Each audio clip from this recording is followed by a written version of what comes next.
In this video, I'm going to show you how to stop uploading CapCut projects to the cloud or space, so you can keep your drafts more local and reduce unwanted syncing. This is a quick but really useful setting to know, especially if you don't want your CapCut projects automatically backed up or pushed online every time you edit. If this tutorial helps you out, don't forget to hit the like button and subscribe for more simple software guides just like this. Let's jump right in. First, open CapCut and make sure you're on the home dashboard. This is the main screen where you'll see your drafts, recent projects, and the app navigation. Once you're on the dashboard, look for the settings gear icon. In most versions of CapCut, this is usually near the top corner of the screen, and it's where you'll find your account and app preferences. Go ahead and click that settings icon to open the settings menu. After the settings panel opens, look for the Drafts tab. This tab controls how your draft projects behave inside CapCut, including syncing and cloud-related options. Click on the Drafts tab so you can access the draft settings. Now you should see the Auto-Sync option. This is the setting that tells CapCut whether your projects should automatically upload or sync to cloud storage or space.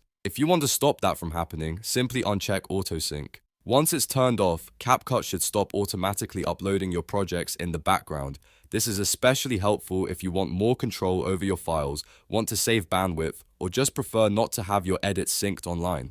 After you disable auto-sync, take a moment to confirm the settings stayed off. If there's a save button, tap it. If not, just back out of the settings menu and return to your dashboard. Your change should now be applied. If you ever want to turn syncing back on later, you can always return to the same Drafts tab and re-enable auto-sync whenever you need it. And that's it. Now you know how to stop uploading CapCut projects to the cloud or space.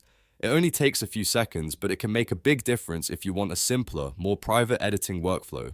If this video helped, make sure to like this video and subscribe to the channel for more CapCut tips, app tutorials, and easy step-by-step guides. Thanks for watching, and I'll see you in the next one.